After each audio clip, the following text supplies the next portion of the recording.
Et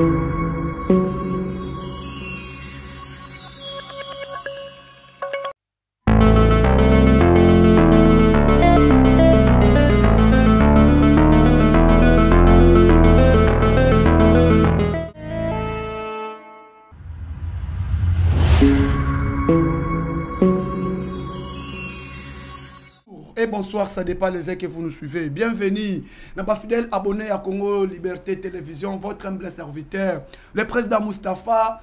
Yeyo déjà bozo landabiso à live direct na Katia Congo Liberté Télévision. Bon continuer, beaucoup bo like. Papa est ça ne va pas, c'est enregistré. Côté papa Gaïs Sogi docteur côté ici mon boulot côté on a dit. Bonjour et bonsoir, ça dépend les uns que vous nous suivez. Bienvenue à ma fidèle abonné à Congo Liberté Télévision, votre humble serviteur, président Moustapha, Bissoye Yotoza en direct, Nakatia Congo Liberté Télévision. Abonnez-vous, likez, partagez nos émissions et que ça la bisso malamu mingi. Bon continuer à s'abonner, bon continuer à partager émission na bisso, bon liker, bon commenter yango, la moni bongo. Papa Philbert Bosselouya, Maman Emily, na moni bongo, Maman Martin à Londres, na Pession Bote, na moni bongo, Maman Jeanne Misenga, de parti à Londres, na moni bongo, Maman Riti Bakanou Panzu, à partir à Bordeaux, na France, na moni bongo, Baenyon, surtout au Bolandaka, na moni Jonas Mouka, na États-Unis, Bokota, bo s'abonner, bo partager, bo liker, bo commenter émission na biso, et kosala biso malamu mingi. Tokosala analyse. Il y a chef de l'État au hasard déjà de retour au pays. Il y a la distinguée première dame, Maman Denise Nyakero Tshisekedi. Oyoyo hasard madame, dame forte, classée parmi 5 femmes fortes, le plus puissant en Afrique. Au hasard président, vice-président, il y a Odam, organisation de première dame d'Afrique. Au Congo, Lelo, Tozana Essengoming, il y a Kozana Mwasi, Nakatia Mboka Nabiso, première dame, très intelligent, très sage, très distinguée. Lelo au hasard compté dans le classement, il y a 10 femme forte na Afrique, la distinguée première dame, Maman Nabiso ya Lokumu Yamboka na Congo, aza classé 5e.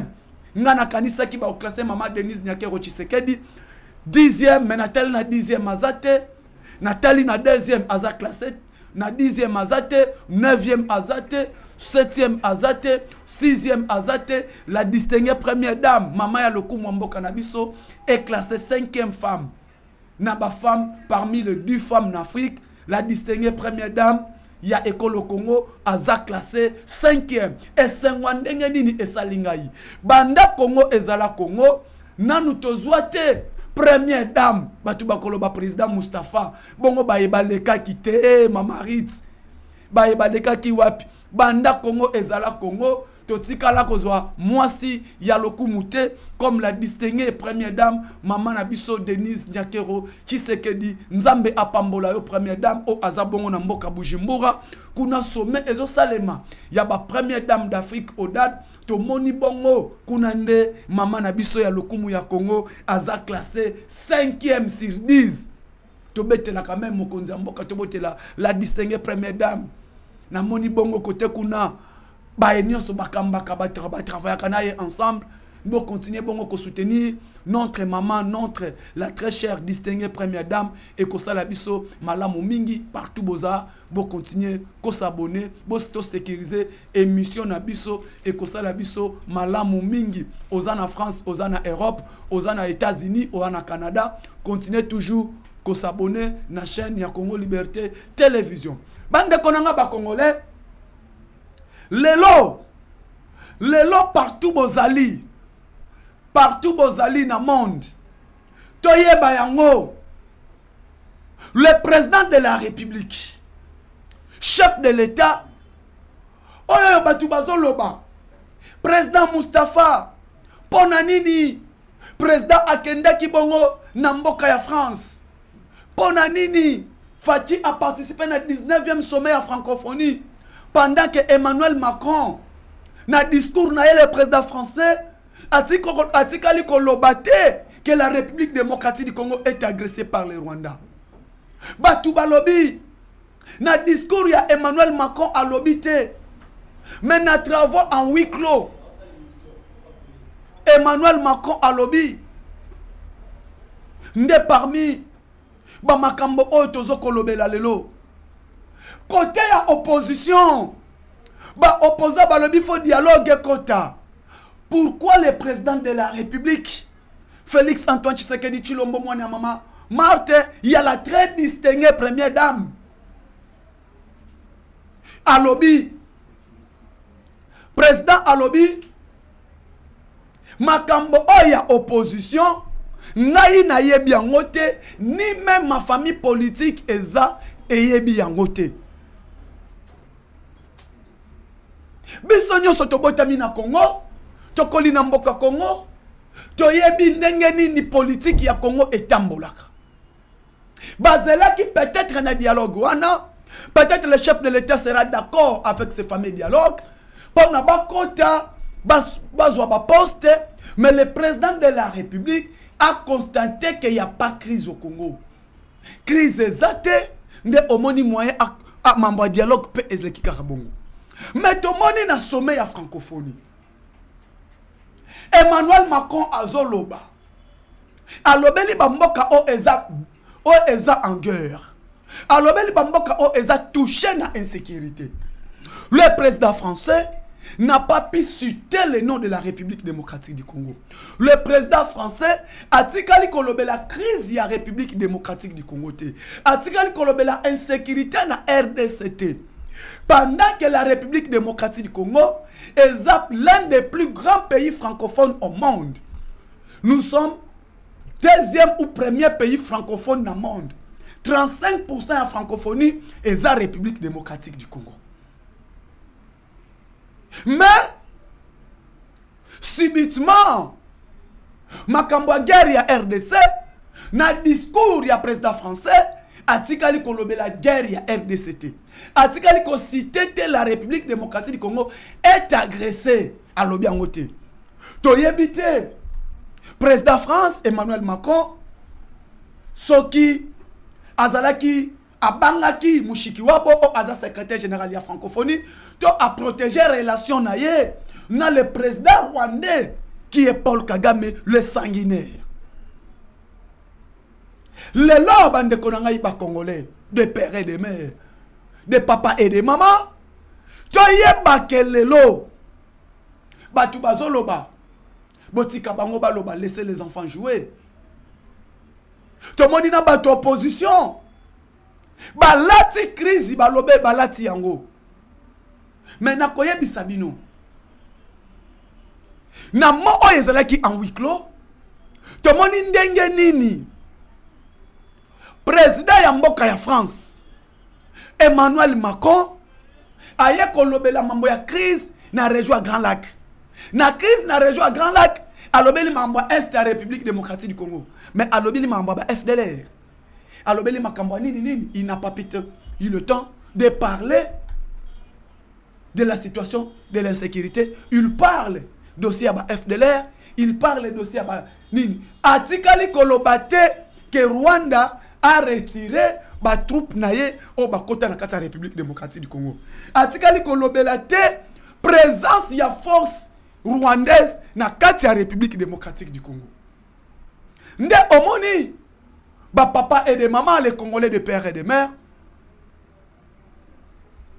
Après yango bisonyo sotoza surpris les opposants soi-disant qui sont incapables de proposer quelque chose. Cette opposition de Katumbi, cette opposition de Martin Fayulu, cette opposition Otoyebi Edo Batikalako Naebite na Kolobani Bangonyos. Oh, Tshisekedi a été humilié en France. Tshisekedi a été humilié. Mais Toyeto Lobasiko. Mais place nini bomoni na France, Tshisekedi a humilié. Ba expliquer biso.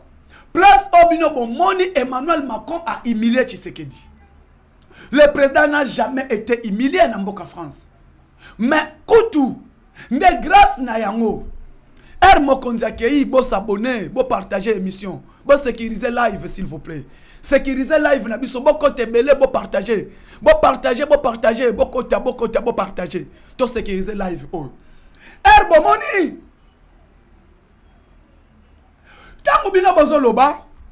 Le président était humilié. Président Félix Azalaki humilié. Et c'est qui chef de l'État Félix Antoine Tshisekedi Tshilombo a participé à sommet wana. Participation à chef de l'État pour découvrir la position de la France. Que France a considéré l'agression de la République démocratique du Congo. Parce que lui-même est partie prenante. Lui-même est l'agresseur direct de la République démocratique du Congo. Il y a un agresseur direct de la République démocratique du Congo. Namoni Mamarit. Mamarit Nzamba Pambolayo. Namoni Papa Philbert Bossel Nzamba Pambolayo. Bon partager live. Bon partager émission. Lelo. Yashikito Mouchachino Nzamba Pambolayo. Lelo pour comprendre. Position ya France. Des position ya France, des position ya communauté intercriminelle. Position ya communauté internationale, c'est la position ya France. Bangonde bazo ko agresser biso.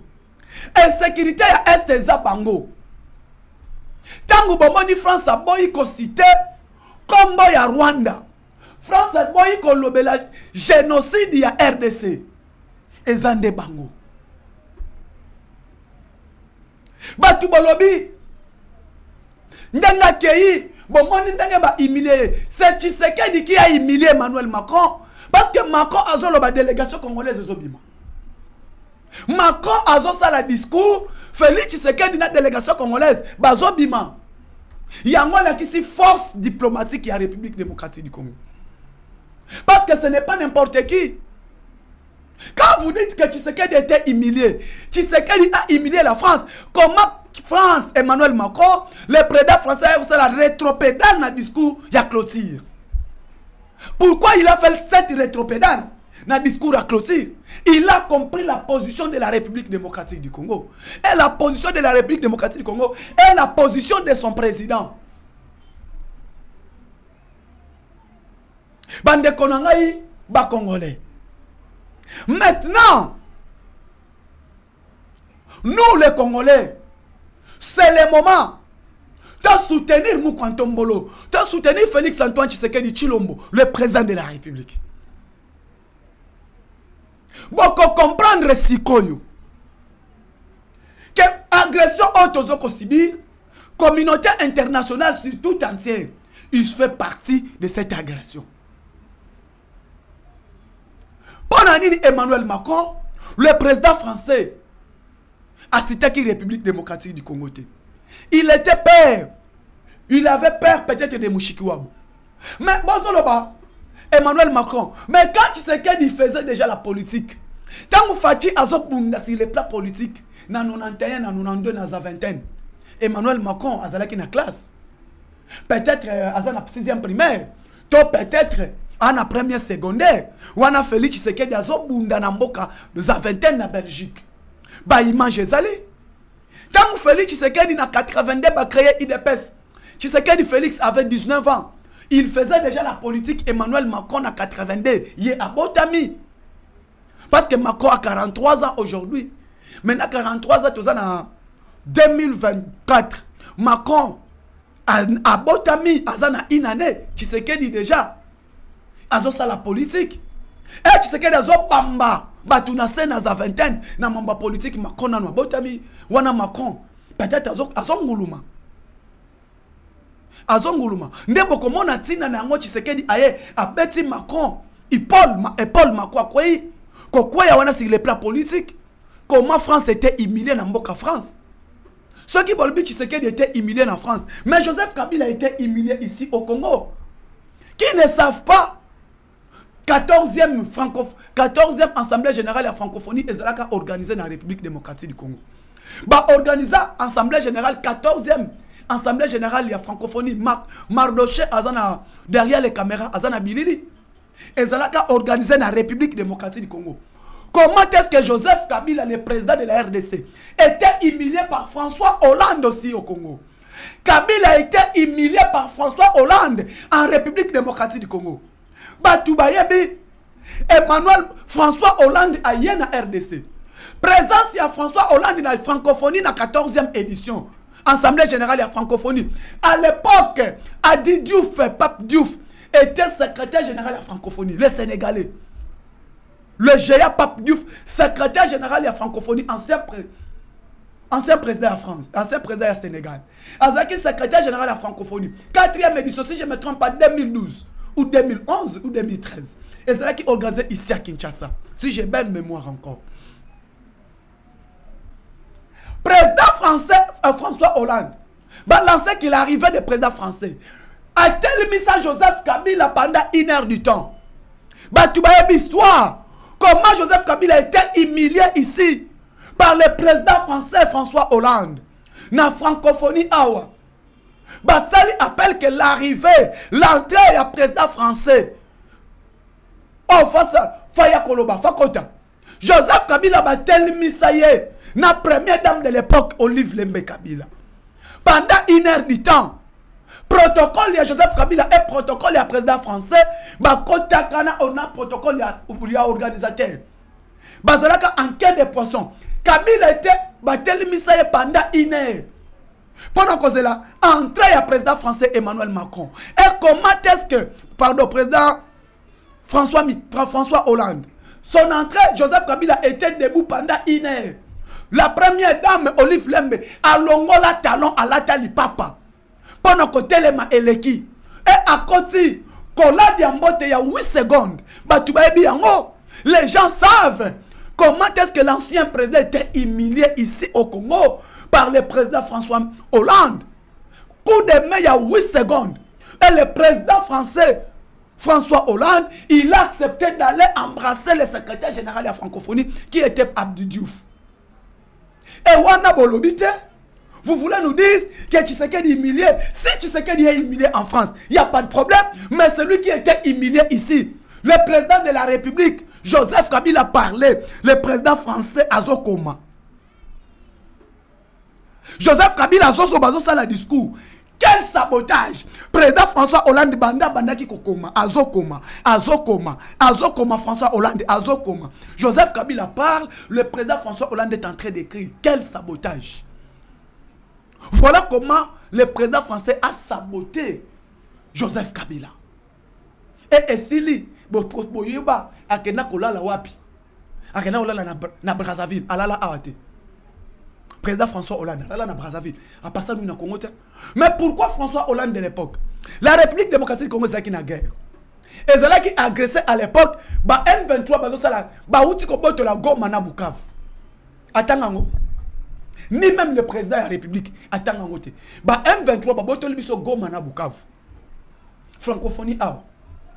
Assemblée générale la francophonie 14e édition na Congo. Président France alobela mango. Alobela makambo Mali, alobela makambo Burkina Faso, alobela makambo yaba pays wana mususu. Mais il n'a pas pu citer l'agression de la RDC. Et il a préféré d'aller passer la nuit wapi na Brazza à la place de repasser la nuit na Congo. Batu bayebi. Est-ce que boyebi ango? Non. Ndelelo. Tshisekedi Kutu azongisi président de France. Nanzela a sali rétropédale na discours. Kabila humilié par Emmanuel, par François Hollande au Congo. Il a été humilié. Sa femme est debout pendant 1 heure du temps. Il a demandé même qu'on lui donne la babouche pour alata alongola nini, alongola chaussure. Alongola chaussure. Humiliation c'est trop. Asengi alongola chaussure. L'ancienne première dame, Olive Lembe Kabila. Basengi saye asenga chaussure. Parce que humiliation wana akoka ki angote. Et lelo, o comment na batu balobi que non, nyon surtout pour andimaki, mais ngana ebisi bino déplacement ya mokonza mboka. Ko banda na ye nanu na États-Unis, alongo États-Unis, aye Hongrie, alongo Hongrie, ake France. Et Zala qui bonne initiative. Parce que ces déplacements, surtout la position de la République française vis-à-vis de nous, la République démocratique du Congo. Et cette agression, après qu'on humilié Emmanuel Macron à Katiamboka France. Après qu'on humilié Emmanuel Macron à Katiamboka France, Emmanuel Macron a sali rétropédale, naïe. il y a nini, il y a discours le peuple congolais ont maintenant compris que le Congo a un président fort sur le plan diplomatique. Bande koto lobela siko diplomatie ya mokonzi mboka. La diplomatie ya chef de l'État. Sa diplomatie qui est agissante. Diplomatie na ye. O ebandi na biso. D'abord, ba opposant ba telemi. Ba quelque siège organisation à droit na siège. Il y a droit de l'homme place Tozalaka. Place siège à droit de l'homme ezalaka na niveau Suisse na Genève. Parce que Congo to uti ko bima toza na poste otozu ya droit de l'homme. To na élection 692 votants. La République démocratique du Congo a ronflé 174 voix. 690 votants, pardon. Tozu 172 voix. Qui veut dire 18, tozu 98%. 98%. 172 voix, 690 votants. Tozu 98%. Tobimi. C'est 5 autres sièges d'Afrique, Bissau République démocratique contre Tozali. Pendant que les opposants, Franck Diongo, Jean-Claude Fouemba, bazo ça la campagne de diabolisation. Qu'on salir image à la République démocratique du Congo. Il y a un moment où français balobi qui tue son chien la kiss des rages. Qu'on salir image, il y a la République démocratique du Congo. Mais la nation wana batali avancer sur le plan, il y a droit de l'homme. Liberté d'opinion, liberté d'expression, la démocratie, la beauté de la démocratie n'enge ezali. Ba moni non. To moni ba avancer au Congo ezali. To moni démocratie au Congo ayenango. Quand même, nous sommes obligés de porter notre soutien dans la République démocratique du Congo. Raison pour laquelle Bokomona Ertoleki na vote République démocratique du Congo to siège si qu'on a conseil de sécurité à droit de na conseil à droit de l'homme. Congo to siège wana. Et cette siège grâce à l'appui diplomatique ya mokonzi mboka ya ngozo la diplomatie na biso eza ajustance diplomatie à chef de l'État eza likolo sur le plan diplomatique tout le monde sur le plan liberté d'expression liberté d'opinion tout le monde peut critiquer le chef de l'État. Actuellement au Congo tu peux critiquer le chef de l'État mutu akokangayo azate mutu akocho mundu ki azate critiquer ndenge olingi loba ndenge olingi koloba biso toza na poste ya beauté ya démocratie nde bomoni la République démocratique du Congo notre pays tozui poste wana na siège ya droit de l'homme et yango ezola kisabiso ndenge avancé ya Congo ezomonana ndenge misala ya mokonzi mboka ezokokende kosalama malembe lelo bande konanga ba congolais position nini bozomonela avenir politique ya Moïse Katumbi. Militarisation ya ville ya Lubumbashi na titre bomoni yango. La ville de Lubumbashi est militarisée. Katumbi en fuite. Nini ezali Katumbi akima. Akimi akewapi. A se retrouver na mboka allemande. Place ake kolobela. Nazo conseiller par président Félix. Aye bayango après le pouvoir, la vie continue. Après la vie, Katumbi est bango ya la mort. Parce que Katumbi est déjà mort sur le plan politique. Président Mustafa Olobi bongo ponanini. Moïse Katumbi sur le plan politique est déjà moribond. Parce que les lots, comprendre l'enjeu de l'air, vous allez vite comprendre les enjeux de l'air, on était ici. Moïse Katumbi, aéroport à Moulondo. Moïse Katumbi soutient les ennemis de la République démocratique du Congo. Tous ceux qui agressent la République démocratique du Congo sont des amis de Moïse Katumbi. Abandi ko construit aéroport à Moulondo. Ezala qui plan avec les Américains. Plan na bango ezali nini. Le contrat que Tshisekedi a signé avec la Chine. Le contrat que Tshisekedi a signé avec la Chine a une enveloppe globale de 145 milliards de dollars américains. Première phase, c'est phase coopération militaire. Et cette coopération militaire, après revisiter les contrats SICOMINE. Les contrats SICOMINE qui ont été signés en 2006 avec projet 5 chantiers et projet révolution de la modernité Batouboye Biango. Vous maîtrisez bien les projets 5 chantiers qui ont été Moutou Akena Kosinyango, les professeurs, l'éminent professeur Sambaka pour tout père à son âme. Le minant professeur Samba Kaputu est allé signer contrat chinois, contrat Sikomine, dans le cadre de 5 chantiers. Quand il y a enveloppe, tu as habité. Tu as dit qu'il y a 5 chantiers, 5 chantiers, 5 chantiers. Et 5 chantiers, on a et à qui saboté parce qu'il y a eu mal, mauvaise négociation, il y a contrat entre les parties congolaises et les parties chinoises. Le président Tshisekedi arrive avec la nomination de l'inspecteur général chef de service Gilles Alingete, parce que l'UGF a été créé en 1987. Créé en 1987, le meneur de GIE doit arriver, qu'on appelle Gilles Alingete, au Atongi, premier bâtiment à 8 niveaux, qui abrite l'inspecteur général, l'inspection générale des finances. Avec coût, il y a 8 millions de dollars, main-d'œuvre congolais.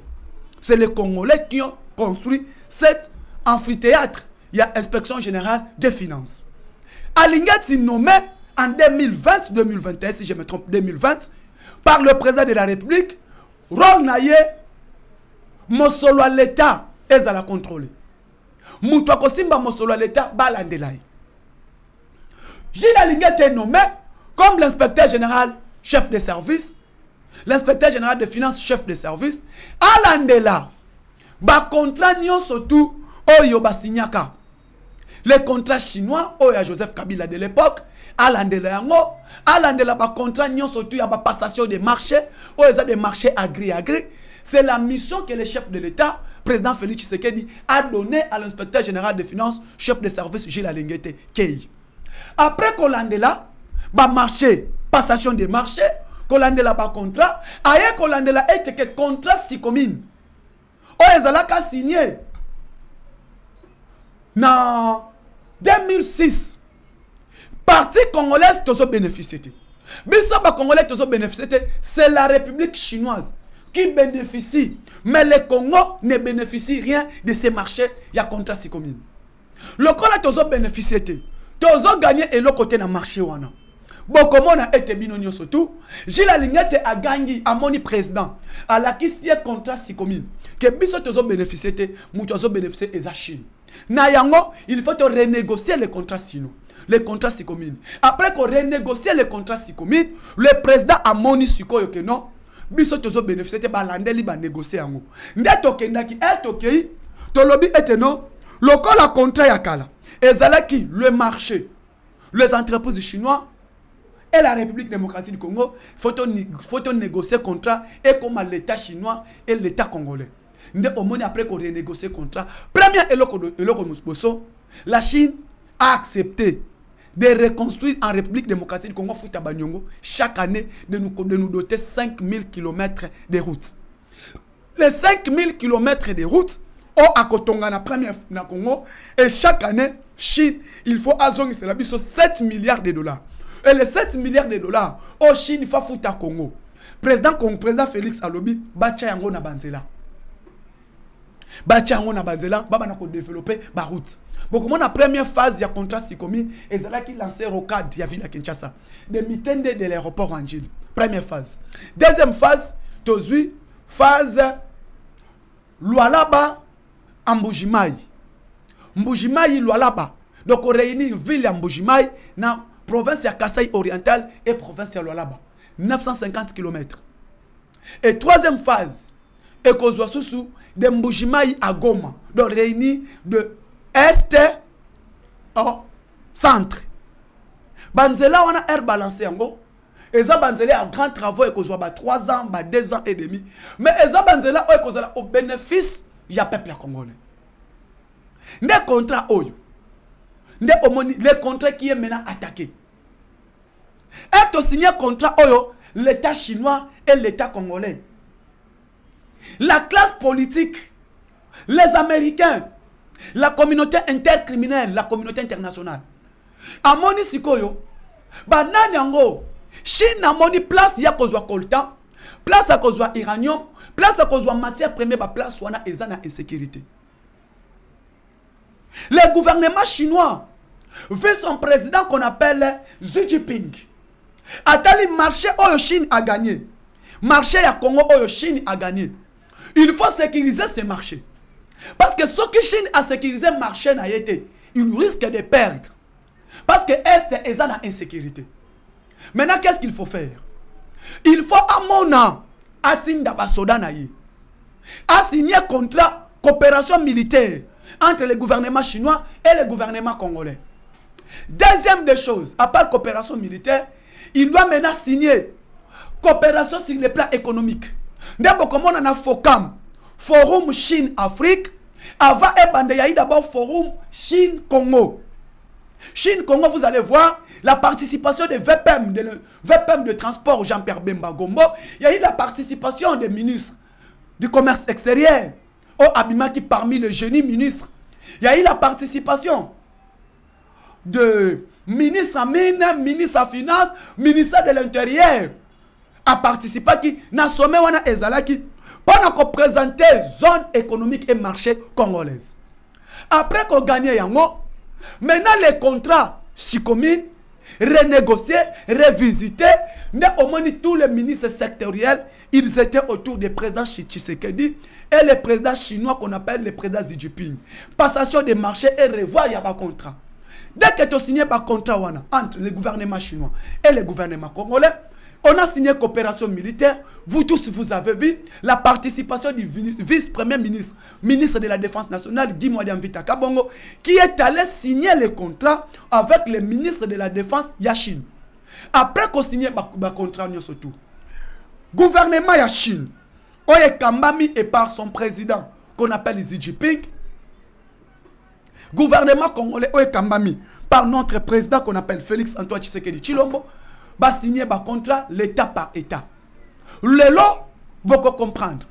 Les Américains, la France, les impérialistes, combat vis-à-vis du chef de l'État, et ça par rapport il y a marché au lieu. Par rapport il y a contrat entre la Chine et la République démocratique du Congo. Contrat on a la Chine et la République démocratique du Congo. Des guerres autozanango bitumba le potoyeba. Bitumba oyo biso nyoso tozo bunda sikoyo. Combat ya France, combat ya ba américain, combat ya ba impérialiste, combat ya Union européenne, ezake contrat SICOMIN. Fati alongwe wana. Aye Hongrie alongwe wana. Aye na forum na assemblée générale ya Nations Unies. Wana ko huta ko signer ba contrat na États-Unis, ko signer ba contrat na Chine. Après yango aye na azongi Congo ake assemblée générale à ONU. Moment na zwe bisabino toutes les impérialistes en pleurs. Bazolela. Bazolela nini? Ba marché nyon surtout. O bango bakoki kolia Tshisekedi apesi yango pa ba chinois. Le président lobby clair. Je préfère me collaborer avec la Chine, avec la Russie, avec l'Iran, avec la Turquie, avec la Serbie, avec l'Hongrie. Pourquoi? Quand la Chine arrive, quand elle arrive, on nous respecte quand même. Respect au bango baya kanango. Le but chef de l'État voulait collaborer et développer le Congo ensemble avec la Chine. Et raison pour laquelle, comme la Chine a gagné les marchés à mine, à partir des contrats SICOMIN, après les renégocier, révisiter ces contrats, aligné et siko kimia ekota na kati ya République démocratique du Congo pour protéger ba intérêt naie. Ko protéger ba intérêt naie, Congo peut a protéger ba intérêt ya République démocratique du Congo. Ndebo komona Amérique voulait maintenant attaquer la République démocratique du Congo. Parce que Amérique a joué comme minerai à RDC Nakimoyibi. Il entre par le Congo par voie illégale de créer l'insécurité. Quand il s'abanini tout, quand les Cana Rwanda va créer M23, quand créer M23 na bango va attaquer la République démocratique du Congo. Dès qu'ils vont maintenant attaquer la République démocratique du Congo, ils vont profiter à travers les M23, au travers les M23, de profiter, il y a copié ba minerai à RDC. Dès que bango bazo piller, bazo kozwa Rwanda zo kedango. Ndebo moni, Tshisekedi président Félix a qu'à découvrir déjà. Il y a déjà un accord qui existe entre l'Union européenne et le Rwanda, accord il y a minéré. Et accord il y a minéré va signé qui en 2019. Et cet accord qui a été signé en 2019 entre le Rwanda et l'Union européenne, pendant que Rwanda mututu aebi ana minéré. Rwanda azana minéré, Rwanda azaka kana café, azaka kana tia pamba même café ezate. Comment bino boko signé accord? Yamini na Rwanda, pendant que les Rwandais n'ont pas ces matières premières, Rwanda a zanangote. Oh non, c'était retard. Ni Fachi Ake a expliqué Macron. Au signé accord na Rwanda. Au signé coopération na Rwanda. Il y a minéré. Mais vous le savez bien, Rwanda n'a pas ces matières premières dans ses sous-sols. Comment Binobo accepter qu'il signe accord Rwanda na yé? Oh non, on va voir ça. L'accord sera annulé. L'accord sera annulé. Tous l'accord vous allez annuler. Le lossiko. Le monde entier ont compris que monde et que vous allez diriger monopole, nous sommes multipolaires. Le monde est maintenant dans un état multipolaire. Bah pays wana, les pays agresseurs. Il y a la République démocratique du Congo. Bah ça c'est bloqué. Comme ils sont bloqués, et l'heure de la République démocratique du Congo est arrivée. RS et Komi et Koki, Tango et Koki, biso siko ba Congolais, totalement. Ndebo Moni, Katumbi vient de fuir, Kabila, n'en parlons même pas, Baki Minini. Parce que Félix Tshisekedi, Bayebi que tout changer la constitution. Lobby professeur Mbata l'a dit dans l'Assemblée nationale. Changement de la constitution est arrivé. Biso Tolobi faut changer la constitution. Côté qu'on le fameux opposant, bazo créer une diplomatie pour nous nuire chef de l'État dans Libanda. Dès que on a des militaires Moïse Katumbi, Franck Diongo sont des militaires de l'ensemble. Franck Diongo, Jean-Claude Mfwemba, bakebo sala li kopa ya bandoki. Pour na nuire République démocratique du Congo, mais biso toza kunate. Côté qu'on a M23 incapable de pousser na susu. Tout le monde biso surtout un chef de l'État a mis tous les chefs coutumiers. Ba chef coutumier ayambi ya wapi ya este.